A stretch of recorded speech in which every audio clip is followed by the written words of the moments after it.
আসসালামু আলাইকুম ক্রিকেটীয় ভাই ব্রাদার্স। আবারও সাকিব আল হাসানের দুর্দান্ত চমক।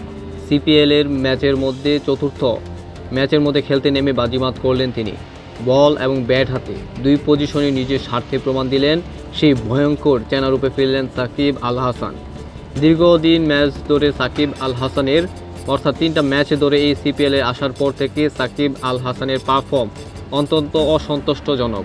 কিন্তু এই ম্যাচের মধ্যে সাকিব আল হাসান যেভাবে ডমিনেট করে বোলিং করলেন, ব্যাটিং করলেন, তা আউটস্ট্যান্ডিং। আপনি যদি তার বোলিং পজিশনে আসেন তাহলে দেখবেন 2 ওভার বল করে 13টি রান দিয়ে 3টি গুরুত্বপূর্ণ উইকেট তুলে নেয়। সেখানে পাকিস্তানের মোহাম্মদ রেদওয়ান এবং কায়াল মায়ার্সের গুরুত্বপূর্ণ উইকেট তুলে নেন। এছাড়া ওয়েস্ট ইন্ডিজ এবং কুখ্যাত ব্যাটারের উইকেটও তিনি তুলে নেন। এবং যদি আপনি ব্যাটিংয়ের দিকে আসেন তাহলে দেখবেন আউটস্ট্যান্ডিংভাবে ব্যাটিং করতে। সেইখানে 18 বল ফেস করে 25 রানের মতো একটা বিধ্বংসী একটা ইনিংস খেলেন।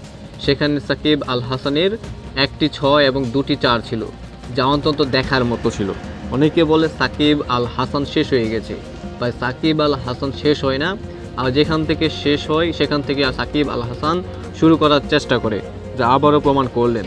এছাড়াও তিনি একটা দুর্দান্ত একটা রেকর্ড করলেন, সেটা হচ্ছে 500 উইকেট 7,500-এর বেশি অধিক রান করে আবারও নতুন রেকর্ডের চমক দেখালেন।